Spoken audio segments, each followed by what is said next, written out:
아이들 보기 부끄럽지 않냐는 말을 자주 하죠. 오늘 이 시간에는 청년들 보기 부끄럽지 않냐는 질문을 던져봅니다.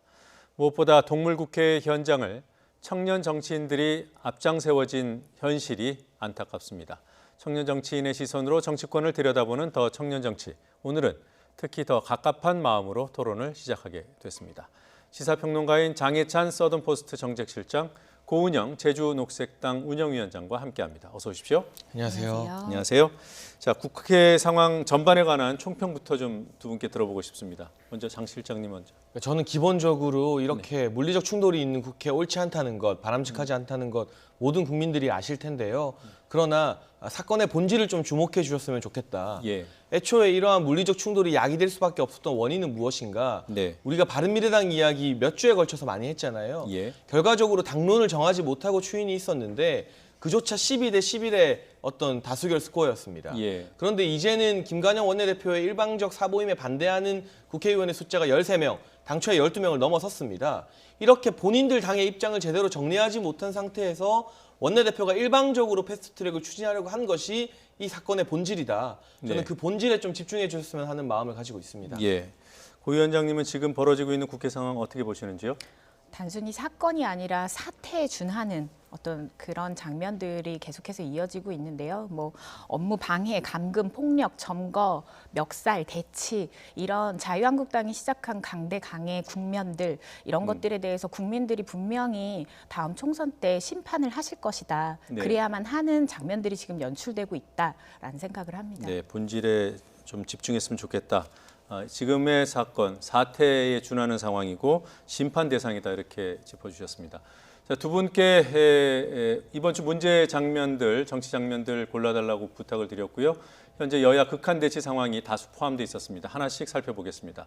먼저 장혜찬 실장이 고른 첫 번째 장면 확인하죠. 네, 조금 전에 잠깐 언급했습니다만 과반에 대한 평가, 과반을 선택적으로 적용하는 행태 이런 부분을 짚고 있는 것 같아요. 네, 지금 김관영 원내대표나 바른미래당 손학규 지도부는 자기 편하게 유리한 과반만 인정하고 있습니다. 예. 그러니까 지금 패스트트랙을 합의로 하자 12대 11의 결과 과반이 나왔다는 것을 근거로 삼고 있는데요. 예. 그 근거 때문에 사실 당론이 아님에도 불구하고 하루에 2명이나 사개특위 위원을 교체하는 사상 초유의 전례 없는 독단적 선택을 밀어붙였죠. 그러나 기존의 패스트트랙에 찬성했던 바른미래당 의원들마저도 이제는 여론이 달라져서요. 네. 이런 일방적 사보임에 반대한다 서명한 의원이 13명이 됐습니다. 12명보다 더 숫자가 많은 과반이 되었죠. 그렇다면 이 과반에 대해서는 왜 책임을 지지 않는 것인지 물을 예. 수밖에 없고요. 오늘 또 바른미래당 원외위원장 81명입니다. 이 중에서 49명이 손학규 대표와 김관영 지도부 조건 없이 물러나라고 사퇴 성명을 발표했습니다. 예. 과반보다 훌쩍 넘기는 수 아니겠습니까? 그리고 원외위원장 49명이면 전당대회를 의결할 수 있는 요건을 갖추게 되었습니다. 당원에 입각해서요. 그렇다면 본인들에게 유리한 이 12대 11의 과반 가지고 국회를 이 난장판으로 만드는 데 본질적 책임을 지금 지고 있는 셈인데요. 다른 과반, 사보임 반대에 대한 과반이나 지도부 총사퇴에 대한 원외위원장의 과반에 대해서도 좀 귀를 기울일 필요가 반드시 있다. 오늘 오후 5시에 지금 바른미래당 의총이 소집되어 있습니다. 여기서 네. 아마 사보임을 원래대로 되돌리거나 아니면 김관영 원내대표에 대한 사퇴 이야기가 나올 것 같은데 13명의 과반, 49명의 과반은 무시하면서 12명의 과반만 존중한다면 누가 그 선택에 당위성이 있다고 인정할 수 있겠습니까? 예. 자, 지금 이런 문제 의식에 대해서 어떻게 보시는지요? 지금의 사태에 준하는 이런 국면들을 만들어내는데 바른미래당이 핵심적인 역할을 했다, 책임을 져야 된다라는 부분에 대해서는 동의를 합니다. 예. 그런데 그 재적의원 3분의 2가 동의해야 되는 당론, 이 당론이 아니라 단순히 의총에서 정해진 의결사항에 불과할 뿐이니 나중에 정리된 이 과반 이상의 내용들에 대해서도 수렴을 해야 된다. 이 부분에 대해서는 동의하지 않습니다. 그럴 거면 의총을 왜 합니까? 지금 자유한국당, 민주당 계속해서 의총 계속 뭐 하루에 한두 번씩 계속 하고 있는데요. 그런 부분들에 대해서 전혀 무게감이 없다면 지금 이런 국회에 대한 어떤 그리고 정당들의 목소리를 모으는 데 있어서 전혀 기능을 할 수 없다는 그런 생각이 좀 들고요. 그리고 방금 말씀하셨던 과반에 대한 해석, 이것조차 사실은 유리한 대로 아전인수격으로 해석할 수 있는 부분들이 있다라고 좀 보여집니다. 그러니까 과반에 대한 해석을 또 다른 편에서는 또 본인들한테 유리한 과반을 얘기하는 게 아니냐. 의총에서 먼저 결정된 부분은 그럼 어떻게 관철되고 국민에게 설명할 것인가 뭐 이런 문제 지적이에요. 그런데 그 의총에 과반 투표를 하기 전에요. 예. 사모임을 하지 않기로 김관영 원내대표가 약속을 했다는 게 바른정당 의원들의 주장이잖아요. 네. 김관영 원내대표 본인 녹취록 공개하겠다고 하는데 지금 국회가 이 지경이 됐습니다. 밤새 뭐 삐루가 등장하고 망치가 등장했는데 왜 그 의총의 비공개 녹취록을 공개 안 하는지 모르겠고요. 녹취록을 공개해서 본인이 사모임 안 하기로 약속하고 표결했다면 본인의 말 거짓말한 부분에 책임지고 사퇴하면 될 문제이고 예. 만약 거짓말이 아니라면 지상욱 의원이나 바른정당계 의원들이 책임지면 되겠죠. 그리고 오늘 오후 5시에 의총이 열립니다. 재투표 떳떳하다면 다시 재투표를 내서 이러한 사모임에 대해서까지 찬성하는지 과반 투표로 결정하면 될 텐데 이미 사모임은 부당하다는 의견이 13표 과반을 넘겼기 때문에 원점으로 돌아가서 당의 의견은 패스트트랙 찬성하는 쪽이 많지만 그럼에도 불구하고 강제적인 사모임은 안 된다는 기본적인 당의 원칙을 좀 지켜줬으면 하는 바람입니다. 그러니까 내부에서 사보임을 안 하는 조건으로 의총 의결을 했다. 표결을 했다는 거죠. 그게 만약에 사실이라면, 그건 지금 주장이 대립되고 있지 않습니까? 녹취록은 안 나왔고요. 만약 그게 사실이라면 국민 입장에서는 좀 우롱당하는 느낌 아닐까요?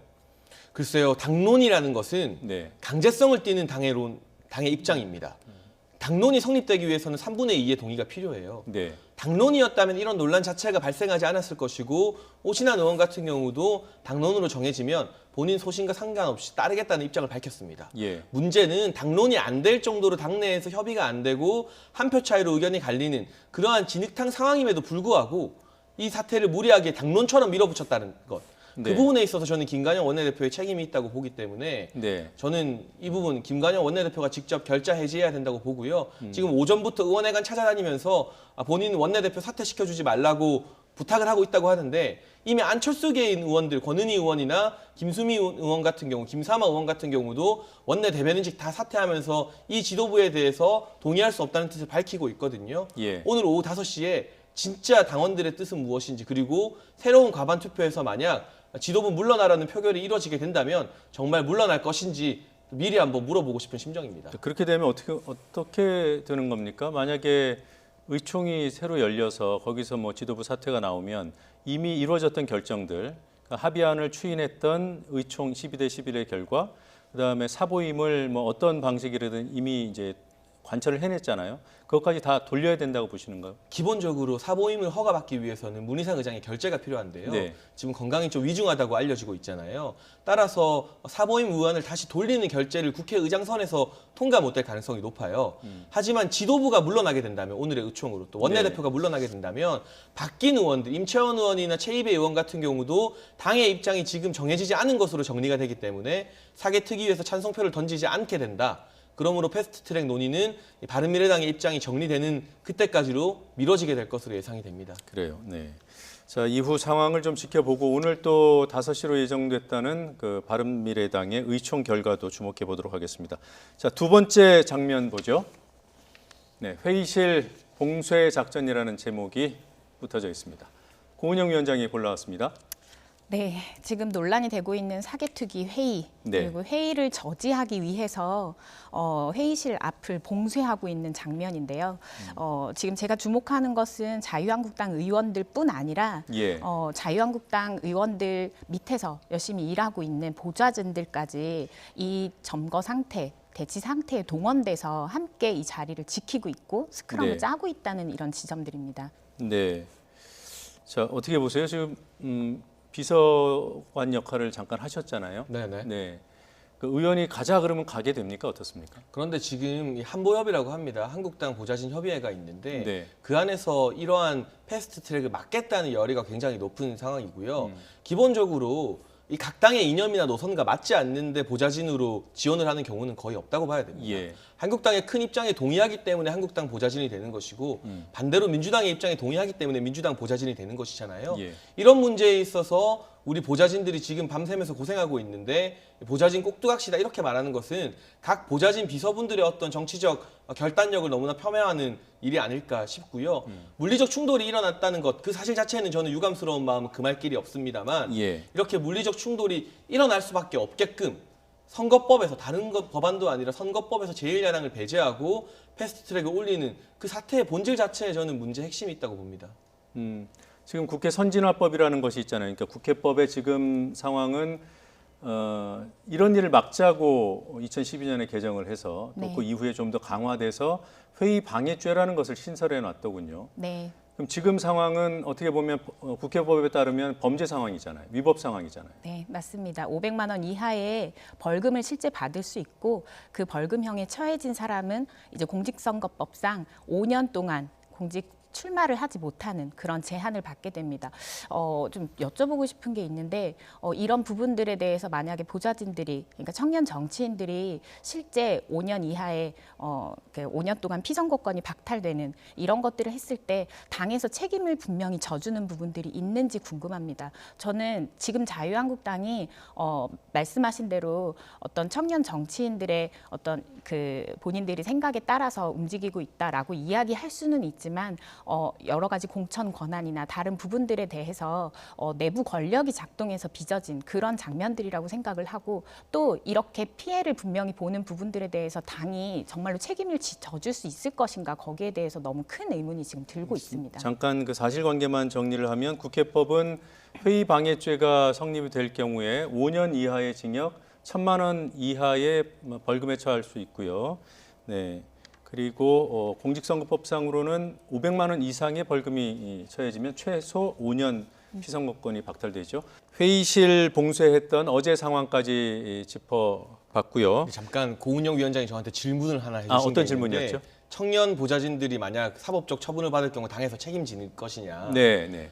당연히 당에서 법률 지원을 하게 되고요. 네. 그리고 아마도 제가 봤을 때는 오늘 박지원 의원이 이 문제 정치로 풀어야 된다. 한국당도 농성을 풀고 민주당도 테러를 열어줘야 된다고 했는데 네. 한국당도 지금 물리적 충돌 과정에서 폭력 행위를 보였다고 주장하는 민주당 의원이나 당직자, 보좌진들에 대해서 고소고발을 준비하고 있습니다. 예. 결국에는 이 소동이 끝나고 서로 대화의 장으로 나오게 되면서 양자 간의 고소고발을 취하게 되고 우려하시는 것처럼 청년 정치인들이 이번 사건으로 인해서 뭐 출마권을 제한받게 되거나 그런 사태는 없을 것으로 보고 있고요. 그렇게 제대로 도와주는지 안 도와주는지 제가 바깥에 있지만 매의 눈으로 끝까지 지켜보도록 하겠습니다. 그렇게 되면 좋겠는데 지난 2009년의 상황을 되짚어 보면 실제로 처벌받은 사람이 있고요. 그리고 실제로 피선거권이 제약당한 사람들도 있어서 정치의 문제이니까요. 지금 네. 한국당만 일방적으로 고발을 받는 게 아니라 서로 간에 고소 고발을 하기 때문에 결국에는 이 법안 통과를 위해서 마주 앉은 자리에서 양자 간의 고소 고발 저는 취하하게 될 것으로 보고 있습니다. 예. 네, 저는 반박 있으신가요? 네. 다시 한번 이 생각을 하지 않을 수가 없습니다. 정당은 청년 정치인들을 발굴하고 교육시키고 출마시킬 의무가 있는 공적 기관이라고 생각을 하고 이번 장면은 이용하는 것뿐이었다라는 생각을 좀 강하게 하고 있고요. 저는 거기에서 앉아서 스크럼을 짜는 것이 우리 세대의 방식이 아니라고 생각합니다. 지금 많은 가만히 청년 앉아서 법안이 통과되는 걸 보는 건 우리 세대의 방식인가요? 지금 청년 청소년들이 지금 장외에서 기자회견을 통해서 패스트트랙에 빨리 이 법안을 올려라라고 개혁안을 요청하는 기자회견들을 계속 진행하고 서명운동도 하고 있습니다. 어떻게 보면 그 옆에서 아까 이야기하셨던 그 협회의 기자회견이라든지 다양한 청년 정치인으로서 목소리를 낼 수 있는 이게 왜 통과가 되면 안 되는지에 대해서 분명하게 목소리를 낼 수 있는 부분들로 돌파구를 찾아야지 그곳에서 의원들과 함께 점거를 하고 대치하고 있는 방식이 과연 청년 정치인들이 돌파구를 찾는 방식인가 저는 그 부분에 대해서 좀 의구심이 듭니다. 아무래도 원내 정당의 시각은 대단히 나이브할 수밖에 없는 것 같고요. 원내 입장에서는 바깥에서 아무리 기자회견을 하더라도 이게 패스트트랙에 올라가 버리게 되면 국회 부의되는 것을 막을 수가 없습니다. 그렇기 때문에라도 물론 물리적 충돌 웬만하면 지양해야 되는 일이지만 저기에 지금 나가서 맡고 있는 청년 보좌진들, 청년 정치인들 대부분 제가 SNS로 그 입장을 실시간으로 보고 있는데 예. 본인들 나름으로는 뭐 생각은 다를 수 있겠습니다만 이 선거제가 통과되면 정말 큰일이 난다. 그런 절박한 마음으로 앞에 나서고 있기 때문에 저들의 마음을 알지도 못하면서 이용당하고 있는 것이라고 단정 짓는 것은 현장에서 며칠째 지금 밤을 새고 있는 청년 정치인들에 대해서 오히려 조금 무례가 될 수 있는 발언이라는 점을 상기시켜 드리고 싶습니다. 그렇지 않을까요? 지금 뭐 한두 명이 아니고 그 협회에 소속돼 있거나 또 소속돼 있지 않은 경우도 있을 것이고 입장이 좀 더 다를 텐데 전부 다 그렇게 지금 고은영 위원장이 전부 다 얘기했다면 그것도 뭐 저 개인적인 생각입니다만 일반화하기 어려울 것 같고요. 아닌 분들, 소신대로 행동하는 분들이 있을 것 같고 또 그 중에는 뭐 우리 의원님이 그러니까 하고 따라하는 분들도 있지 않겠습니까? 이제 그런 부분들을 전반적으로 봤을 때는 고 의원님, 고 위원장님 그런 문제 의식이나 이런 부분들이 일률적으로 나이브하다거나 아니면은 무리하다고 하기는 좀 어렵지 않을까라는 생각을 제가 사회자긴 합니다만. 네. 저는 뭐 앵커님의 정리대로 그럼 네. 그렇게 네, 받아들이고 따르겠습니다. 예. 일부는 아주 의견이 다를 수도 있죠. 예, 그렇죠. 예, 죄송합니다. 제가 사회를 봐야 되는데 좀 끼어들었습니다. 세 번째 장면 보겠습니다. 네, 역시 고은영 위원장이 골라오신 장면입니다. 네, 여성이 소환될 때 투. 이 투는 지난주에 한번 했어요. 네. 네, 지난주는 뭐였죠? 박근혜 전 대통령의 네. 그 지금 구속 상태에 있는 부분들에 대해서 석방 체제로 돌려서 이제 재판을 진행하라라고 요구하는 것에 대해서 여성의 몸으로 네라는 정치권의 표현에 대해서 저 문제 제기를 했었는데요. 지금 여성이 소환되는 두 번째 국면을 확인한 것 같습니다.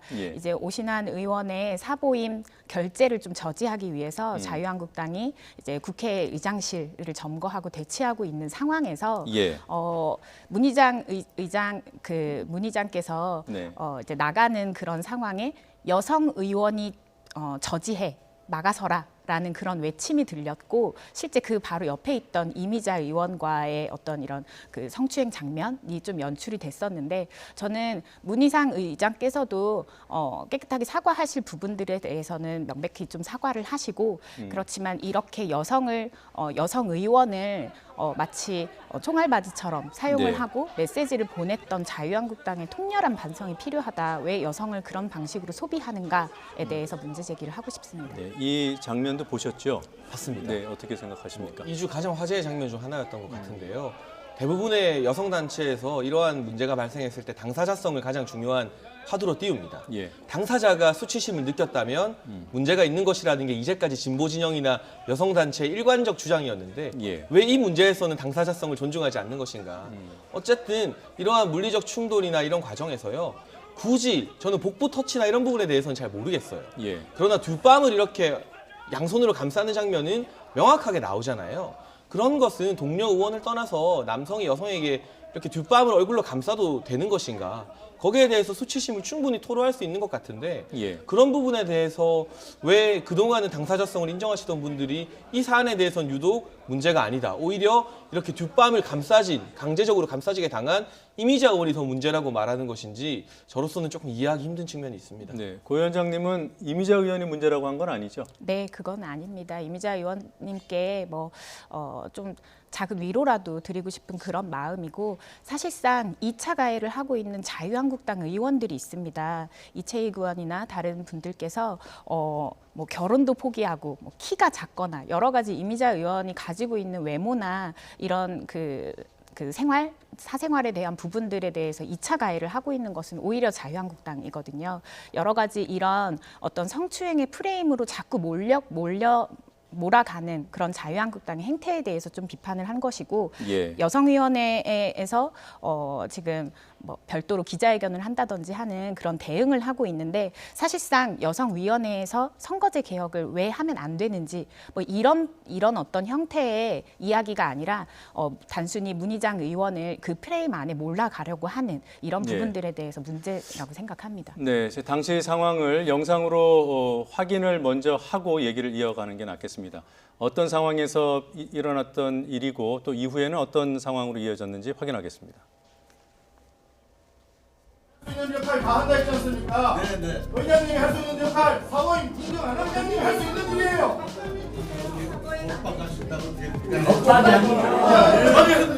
의장님.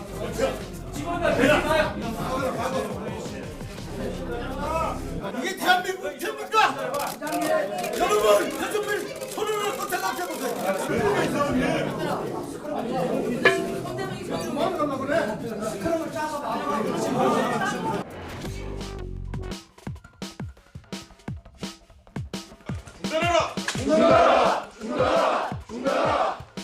키 작은 사람은 항상 그 어떤 자기 나름대로 그 트라우마가 좀 열등감이 있다.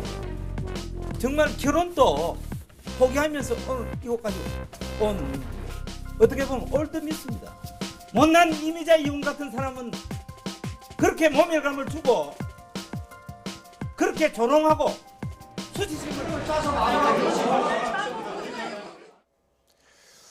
네, 이 상황 신체에 접촉한 것에 대한 변명의 여지가 없을 것 같고요. 다만 그 이전에 여성 의원이 마가 또는 이후에 이어졌던 2차 가해의 이런 논란들, 이런 부분에 대해서 우리 두 분과 토론할 주제는 아닌 것 같아서 넘어가도록 하고요. 지금 국회 상황이 좀 긴박한 것 같습니다. 국회 본청 7층 의안과 상황 지금 현장 연결해서 잠시 보죠.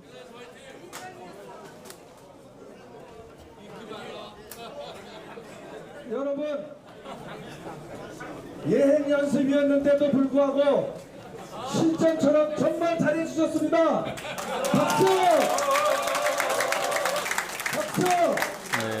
네, 예행 연습이었는데도 불구하고 잘해 주셨습니다 하는 얘기를 하신 분이 이제 한국당 홍철호 의원인가요? 네. 홍철호 의원으로 보여집니다. 네.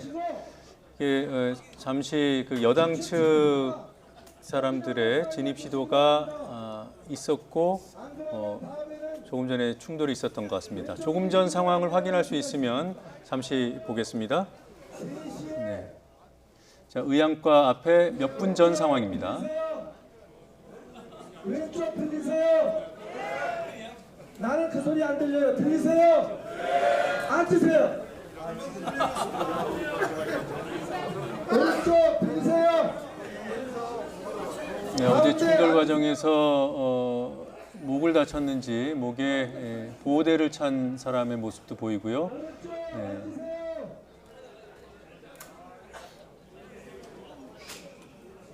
네, 여기까지 보겠습니다. 네, 조금 전에 7층 의안과 앞에서 여야 간에 잠시 몸싸움이 있었다고 하고요. 지금은 다시 소강 상태인 상황입니다. 이렇게 마치 게임, 대결, 격돌 이런 상황을 전하는 그런 이 보도 상황 자체가 좀 안타깝다는 말씀을 드립니다. 자, 더 청년 정치, 문제의 정치 장면들 확인하고 있습니다. 네 번째 장면 확인해 보겠습니다. 장해찬 실장이 골라온 장면입니다. 자, 이래놓고 경제로 공격하라는 말이냐? 어떤 내용입니까? 이게 박지원 의원이 언론에 나와서 인터뷰한 내용인데요. 예. 지금 한국당이 해야 될 것은 문희상 의장 성추행 논란 등이 아니라 네. 문재인 대통령이 민생 경제를 등한시한다. 경제에 대해서 공격을 하면 국민이 지지할 것이라는 분수를 두셨습니다. 저는 여기에 대해서 절반은 동의를 합니다. 예. 지금 문재인 대통령, 문재인 정부의 경제를 잘 못한다는 거 박지원 의원이 지금 말하고 있는 셈이잖아요. 최근에 경제 성장률도 그렇고 동의를 하지만 그러나 한국당이 그럼에도 불구하고 선거제나 패스트트랙에 대해서 싸울 수밖에 없는 이유를 좀 말씀드리고 싶은데요. 박지원 의원 같은 경우도 선거제 패스트트랙의 주역 중 한 사람이잖아요. 네. 지금의 만약 선거제 개편이 되게 된다면 우리의 정치 구도상 정의당이나 민주평화당 그리고 바른미래당 내부 호남계 의원들, 이른바 범진보 진영, 범여권의 의석수가 비약적으로 늘어나게 되기 때문에 경제 성장률이 0.3% 마이너스가 아니라 마이너스 3%가 되어도 제대로 저지하기 힘든, 정부를 견제하기 힘든 진보 진영 위주의 기울어진 운동장이 조성될 수밖에 없다. 예. 그렇기 때문에 한국당 의원들이 저렇게 필사적으로 국회 선진화법에 의한 고발까지 감수하면서도 지금 이렇게 물리적 충돌을 야기하고 있는 것이거든요. 따라서 경제 실정 문제를 비판하는 것과 선거제 개혁을 막기 위해서 국회에서 싸우는 것은 결코 동떨어진 문제가 아니다. 예. 하나로 연관된 문제라는 점, 그 부분을 박지원 의원께 되돌려드리고 싶은 마음에 이 장면을 골랐습니다. 네.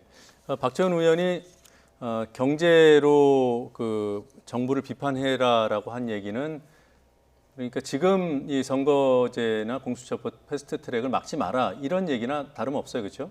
네, 맞습니다. 그리고 저는 좀 코치의 메시지가 분명히 좀 있지 않습니까? 그리고 적대를 다른 방향으로 돌려라. 지금 국회에서 싸우지 말고 지금의 정부를 향해서 이런 메시지를 보내라라고 코치를 한 건데요.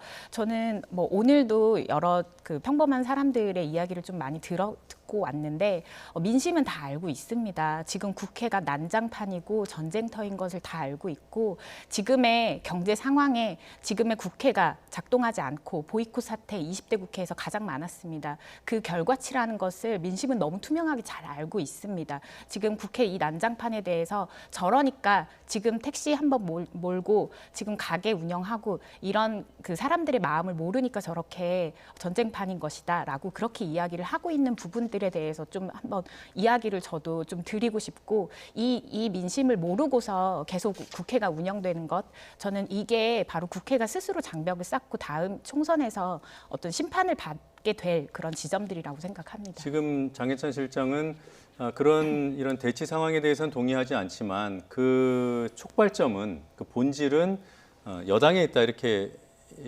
지적하시는 거죠. 그렇죠. 선거제 같은 경우는 이제까지 다수결로 야당을 배제하고 밀어붙인 전례가 없었기 때문에 그 부분에 대해서만큼은 확실한 문제라고 생각을 하고 있습니다. 이런 문제의식에는 동의하시나요? 동의하지 않습니다. 저희 계속해서 몇 달째 좀 얘기하고 있는데 지금의 국면을 낳게 된 그 상황에 자유한국당 작년 12월에 본인들이 합의해놓고 그 합의안 무시했던 자유한국당이 분명히 책임을 져야 하고 그리고 지금의 국회 상황은 사실상 국회 선진화법 그리고 국회 선진화법이 아니더라도 응당 국회에서 보여져야 할 여러 가지 도의적 그리고 법 제도를 무시한 이런 측면에서 좀 바라봐야 된다고 생각합니다. 작년의 합의의 전제 조건은 선거제 개혁 논의와 함께 대통령 권한을 줄이는 원포인트 개헌 논의가 바로 잇따른다. 이것이 그 전제 조건이었는데 지켜지지 않고 있고요. 그리고 지금의 선거제 국민들에게 과연 얼마나 설명했는가. 석패율제도 포함되어 있더라고요. 그러니까 지역구에서 2등으로 탈락한 국회의원이 비례대표로 동시에 등록해서 살아날 수 있는 제도입니다. 이러한 석패율제 도입에 대해서 알고 있는 국민들이 과연 몇 명이나 될까요? 물갈이를 못한다는 말, 한 번 국회의원 배지를 달면 2등을 해도 계속 국회의원이 될 수도 있다는 그러한 위험한 제도인데 이 부분에 대해서 얼마나 국민적 설명을 충분히 했는지 유권자인 국민들에게 제대로 동의를 얻고 일방적으로 패스트트랙을 밀어붙이고 있는 것인지 그 본질적 원인은 과연 누구에게 있느냐. 저는 민주당은 사실 공수처법만 통과시키면 되죠. 그래서 한국당이 공수처법에 대해서 지금이라도 민주당과 대화를 시작했으면 좋겠어요. 그럼 선거제는 무력화될 텐데 국민들에게 설명도 제대로 하지 않고 국민들은 복잡한 산식 알 필요 없다. 그러나 본인들의 의석수 눌리는 데만 혈안인 근소 야당의 어떤 고집이 이 사건을 낳았다고 생각합니다.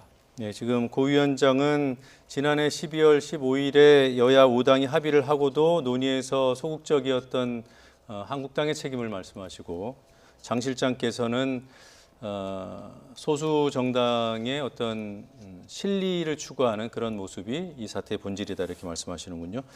자, 다음 장면으로 넘어가겠습니다. 언제까지 남 탓을 할 것인가라는 제목이고요. 장해찬 실장이 골라왔습니다. 오늘 여기까지만 보겠습니다. 어떤 내용입니까? 네, 1분기 우리 경제 성장률 마이너스 0.3%가 나왔습니다. 예. 뭐 10년 만에 최저치라고 하고요. 2008년도 글로벌 금융위기 이후로는 이렇게 마이너스 성장을 한 전례가 없더라고요. 찾아보게 되니까. 그럼에도 불구하고 윤도한 이제 소통 수석 같은 경우는 대외 경제 여건 탓을 하고 있어요. 예. 그러니까 물론 분명한 대외 경제 여건, 글로벌 금융위기나 IMF 사태 뭐 이런 것이 있었다면 모르겠는데 그 정도의 여파가 아님에도 불구하고 계속해서 남 탓을 하고 있는 정부. 사실 소득주도 성장의 입안자인 장하성 전 정책실장이나 홍장표 전 수석 같은 경우는요. 이 소득주도 성장의 효과가 작년 하반기 내지는 올해 초부터 날 거라고 했거든요. 예. 근데 올해 초에 1분기 결과가 이렇게 났습니다. 대체 그분들이 자신하던 소득주도 성장의 결과는 언제쯤 우리가 볼 수 있는 것인지 언제까지 남 탓만 하고 있을 것인지 그게 궁금해서 이 장면을 골라봤습니다. 어떻게 보세요? 지금 IMF나 WTO 세계무역기구 같은 곳에서 경제 성장률을 이제 하향하고 있는 것은 사실이잖아요. 네. 그러면 우리나라의 지금 1분기 실적이 그 대외 여건에 의해서 영향을 받았다 이런 인식이 많이 무리인가요? 저는 무리까지는 아닙니다만 말씀하셨던 대로 소득주도 성장 이 부분들에 대해서 왜 이렇게 효과가 나지 않는 것인지 청와대가 명확하게 설명을 해야 된다고 생각을 합니다. 거기에서부터 좀 출발을 해야 하고 저는 마이너스냐 마이너스가 아니냐 이런 부분보다는 우리 사회가 지금 지속 가능한 방향으로 가고 있느냐 아니냐를 좀 따지는 다른 지표들을 우리가 더 많이 발굴했으면 좋겠다라는 생각입니다. 예, 알겠습니다. 참고로 청와대는 그 수석이 홍보 수석이 얘기를 했습니다만 국민소통 수석이 얘기를 했습니다만 한국은행의 판단이 그렇다라고 간접적으로 얘기했다는 점만 확인하고 넘어가겠습니다. 오늘 여러 가지 속보 때문에 토론을 밀도 있게 못했습니다. 좀 아쉽지만 여기서 정리하겠습니다. 고맙습니다. 감사합니다. 감사합니다.